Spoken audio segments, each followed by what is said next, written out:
दोस्तों नमस्कार, एक बार फिर से आपका हमारे चैनल विद्याधन बाई बीके में स्वागत है। तो आज हम चलते हैं अपने पंक्चुएशन के सेगमेंट की ओर। हम देखते हैं हमारे कुछ इंपॉर्टेंट पंक्चुएशन मार्क्स हैं और इनका बहुत ही महत्वपूर्ण योगदान रहता है सही अंग्रेजी लिखने पढ़ने में। पंक्चुएशन मार्क या विराम चिन्ह, ये जो कोई भी वाक्य है उसके अलग-अलग भागों को चिन्ह लगाकर अलग करने की एक विधि है, जिससे पढ़ने वाले को उसका अर्थ ठीक से समझ आ जाता है। और अगर सही रूप में कहा जाए तो पंक्चुएशन मार्क के सही प्रयोग से ही भाषा को स्पष्ट एवं प्रभावशाली बनाया जा सकता है। इनका प्रयोग बहुत ही सावधानीपूर्वक करना चाहिए। अगर हमने ठीक प्रकार इन चिन्हों का प्रयोग नहीं किया तो अर्थ का अनर्थ भी हो सकता है। इसलिए हमें चाहिए कि सही उपयुक्त जगह पर उपयुक्त चिन्ह का प्रयोग करना चाहिए। तो कक्षा 10 में हमारे पाठ्यक्रम में यहाँ कुछ इंपॉर्टेंट चिन्ह हैं, यही दिए गए हैं। तो पहला हमारा चिन्ह है फुल स्टॉप। फुल स्टॉप के लिए हम देखते हैं सेंटेंस के अंत में एक बिंदी नुमा चिन्ह है, जिसे हम फुल स्टॉप बोलते हैं। दूसरा है कॉमा। तीसरा इन्वर्टेड कॉमास, ये किसी भी डायरेक्ट स्पीच में हम देखते हैं। जो रिपोर्टेड स्पीच है उसको दोनों तरफ से कवर करता है। ये सिंगल भी हो सकता है। डायरेक्ट स्पीच में ये डबल कोटेशन मार्क होते हैं। कभी कभी हम देखते हैं कोई ऐसा फ्रेज या कोई सेंटेंस होता है, इसमें सिंगल कोटेशन मार्क भी लगता है, इन्वर्टेड कॉमा जिसे हम कहते हैं। अगला नंबर है क्वेश्चन मार्क। प्रश्नवाचक चिन्हों के प्रश्नवाचक वाक्यों के अंत में इसका प्रयोग किया जाता है। पांचवा एक्सक्लेमेशन मार्क है, जो हम देखते हैं एक डंडे के नीचे एक बिंदी लग जाती है। और छठा है अपास्ट्रॉफी। तो इन चिन्हों का प्रयोग कहाँ करना चाहिए, कब करना चाहिए, ये हमें बहुत ज़रूरी है जानना। ये जानना हमें बहुत ज़रूरी है, क्योंकि यहीं से हमें मिलने वाले हैं 2 नंबर, पक्के 2 नंबर। पंक्चुएशन में हम देखते हैं कि चिन्हों के साथ-साथ कैपिटल लेटर्स का भी बहुत बड़ा योगदान रहता है। तो कहाँ पर हमें कैपिटल लेटर्स का प्रयोग करना चाहिए, उसके बारे में भी हमको थोड़ा ज्ञान होना चाहिए। आइए देखते हैं कि कैपिटल लेटर का प्रयोग हमें कहाँ करना चाहिए। कोई भी वाक्य जब हम आरंभ करते हैं, तो वाक्य का जो पहला शब्द है उसका पहला लेटर हमारा कैपिटल होता है, यानी बड़ा होता है। दूसरा, जब हम कोई भी कविता देखते हैं, तो कविता की प्रत्येक लाइन का पहला अक्षर कैपिटल बनता है। इसके अलावा प्रॉपर नाउन्स या प्रॉपर एडजेक्टिव, प्रॉपर नाउन यानी किसी भी व्यक्ति, स्थान, वस्तु के नाम का पहला अक्षर बड़ा होता है। साथ ही प्रॉपर एडजेक्टिव, जैसे किसी भी स्थान के नाम से वहाँ के नागरिकों का नाम, जैसे इंडिया से इंडियन, अफ्रीका से अफ्रीकन, अमेरिका से अमेरिकन, ये प्रॉपर एडजेक्टिव है, इनका पहला लेटर कैपिटल बनेगा। प्रोनाउन आई और इंटरजेक्शन ओ हमेशा ही कैपिटल बनते हैं। ईश्वर को ईश्वर की ओर इंगित करने वाले सभी नाउन्स में पहला अक्षर कैपिटल होता है, जैसे लॉर्ड, गॉड, द ऑलमाइटी। तो हम देखेंगे इनमें पहला पहला अक्षर जो है ऑलमाइटी का ए, लॉर्ड का एल, गॉड का जी कैपिटल होंगे।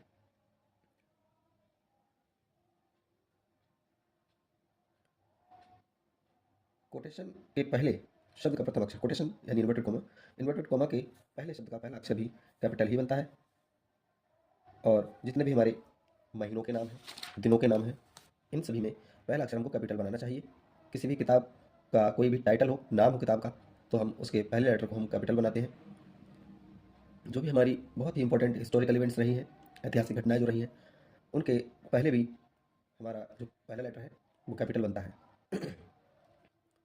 जो हमारी कम्युनिटीज़ या पॉलिटिकल पार्टीज़ हैं, उनके नाम का पहला अक्षर भी कैपिटल बनेगा। कोई भी भाषा, समाचार पत्र, कोई संस्था आदि जो है, उनके नामों का प्रथम अक्षर भी कैपिटल ही बनता है। तो ये तो था हमारा कैपिटल लेटर के बारे में कि कहाँ पर हमें कैपिटल लेटर का यूज हमें करना चाहिए। अब हम आ जाते हैं पंक्चुएशन मार्क की ओर। जैसा कि हमारा पहला ही है फुल स्टॉप। फुल स्टॉप हमें कहाँ प्रयोग करना चाहिए? फुल स्टॉप का प्रयोग हमको असर्टिव और इम्पेरेटिव सेंटेंस के अंत में करना चाहिए। और जितने भी हमारे शॉर्ट फॉर्म होते हैं, जिन्हें हम एब्रिविएशन कहते हैं या इनिशियल्स या शॉर्ट फॉर्म कह लें, उनमें प्रत्येक कैपिटल लेटर के बाद में फुल स्टॉप लगाया जाता है। जैसे एम ए, मैं आपके सामने लिख दिखाता हूँ। जैसे एम ए, देखिए M A master of arts, दोनों ही लेटर कैपिटल है, लेकिन दोनों ही लेटरों के बराबर से क्या लगे हैं, फुल स्टॉप लगे हैं। तो इस तरह से जो भी हमारी शॉर्ट फॉर्म्स होती हैं, उनमें हर लेटर के बाद में फुल स्टॉप लगा होता है।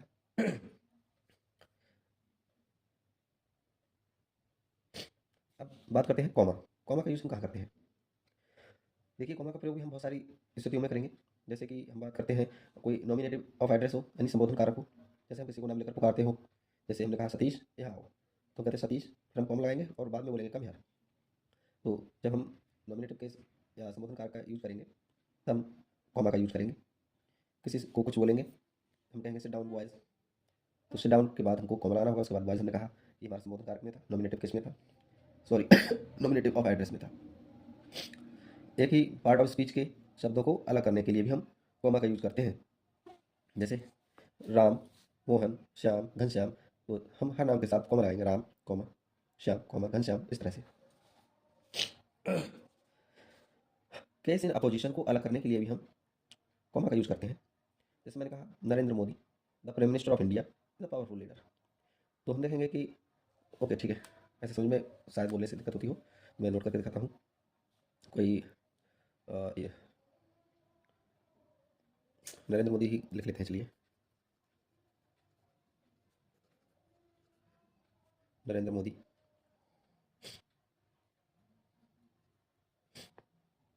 नरेंद्र मोदी कौन है? The prime minister of India.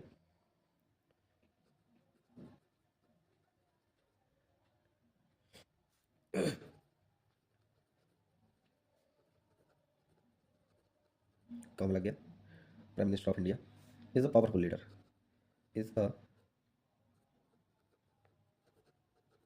Powerful leader, LEADER, full stop. तो यहाँ हमारा ये जो सेंटेंस है ये केस इन अपोजिशन में है।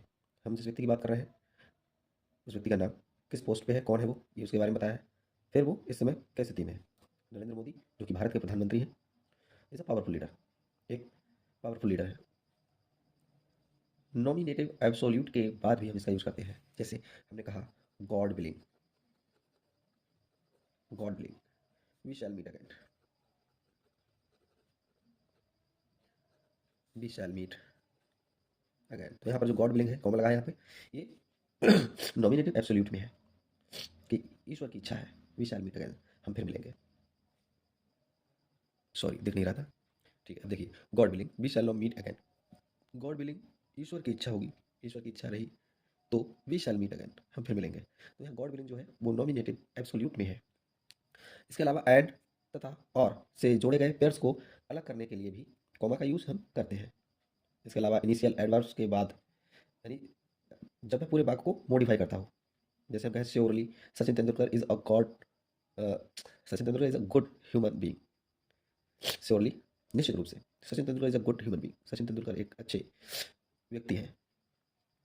इसके अलावा जब एक ही वाक्य में दो एडवर्ब्स या एडवर्बियल फ्रेजेस साथ साथ आए तो उनको अलग करने के लिए भी हम कॉमा का यूज़ करते हैं। कंजंक्शंस हाउएवर और देयरफॉर जब वाक्य के बीच में आए उनको अलग करने के लिए कॉमा का यूज़ किया जाता है। मेन क्लॉज से एडवर्ब क्लॉज को अलग करने के लिए कॉमा का यूज़ करते हैं। नॉन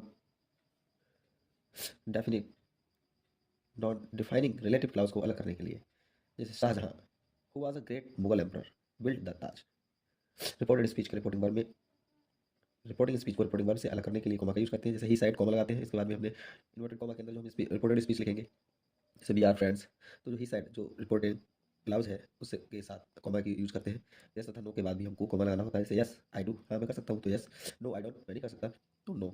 यस या नो के बाद भी कॉमा का यूज़ करते हैं। डेट को ईयर से अलग करने के लिए भी हमें कॉमा का यूज़ करना पड़ता है। जैसे हम अगर हम लिखना चाहें फरवरी 17, तो फरवरी 17 कॉमा लगाएंगे और 2025, ठीक है। एग्जाम्पल के लिए लिख के दिखाता हूँ।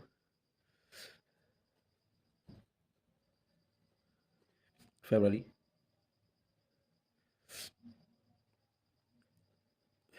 17 2025, देखिए फरवरी 2017, ये हमने क्या करा, कॉमा लगा दिया है। कंपाउंड सेंटेंस को छोटे कोऑर्डिनेटिंग क्लाउज को अलग करने के लिए, जैसे आई केम, आई सा, कंकॉर्ड। पंक्चुएशन पार्टिसिपल फ्रेज के बाद hearing the bell we ran towards our school.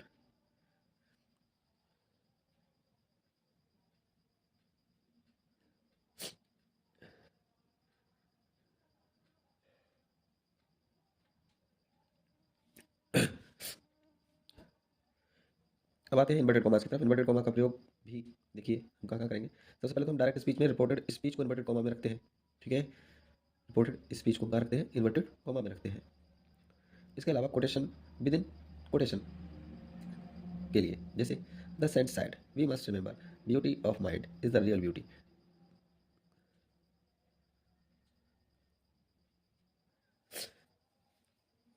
Inverted comma का प्रयोग हम डायरेक्ट सेंटेंस में रिपोर्टेड स्पीच को कवर करने के लिए करते हैं। रिपोर्टिंग क्लास से अलग करने के लिए इन्वर्टेड कॉमा में हम रिपोर्टेड स्पीच को रखते हैं। जैसे हमने लिखा है he said be pray to God,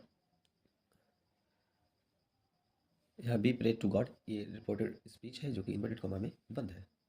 इसके बाद हम बात करते हैं क्वेश्चन मार्क की। क्वेश्चन मार्क का प्रयोग हम देखते हैं कि जब डायरेक्ट स्पीच में कोई भी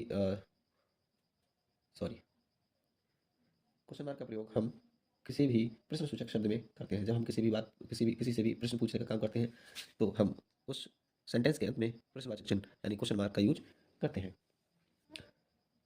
या हम किसी से रिक्वेस्ट करते हो, फॉर्मल रिक्वेस्ट के बाद भी इसका यूज करते हैं। जैसे मैंने कहा will you please land me your watch.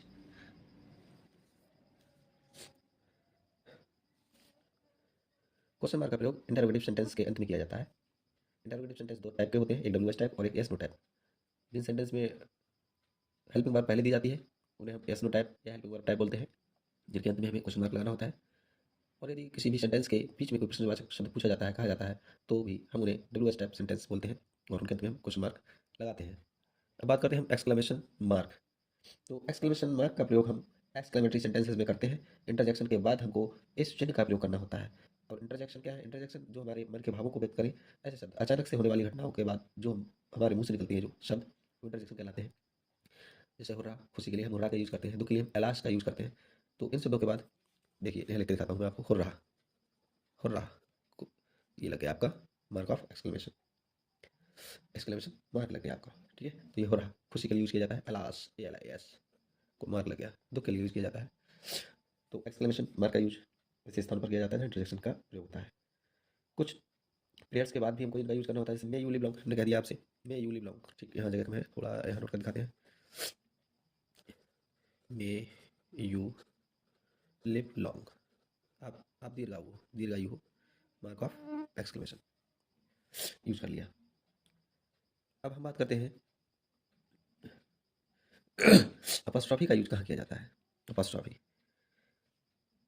Apostrophe का प्रयोग संबंध या रिलेशन दर्शाने के लिए किया जाता है। जैसे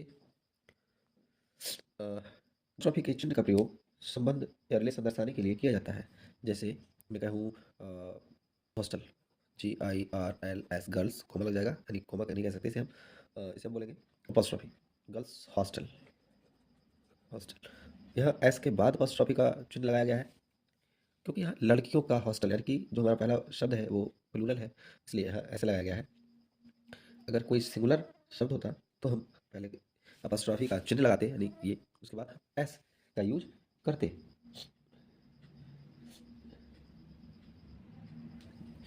जैसे मोहन का घर, तो हम कहेंगे Mohan's house, Mohan's apostrophe S ऐसे लगेगा, मोहन्स हाउस। तो इस तरह से हमने देखा कि जो हमारे चिन्ह थे उनका यूज हमने किया सही प्रकार से। आप भी अच्छे से इनको सीखें समझें, और अगर आपको हमारी वीडियो अच्छी लगी तो लाइक करें, कमेंट करें, शेयर करें। ऐसे ही देखते रहें, सीखते रहें, प्रगति करते रहें।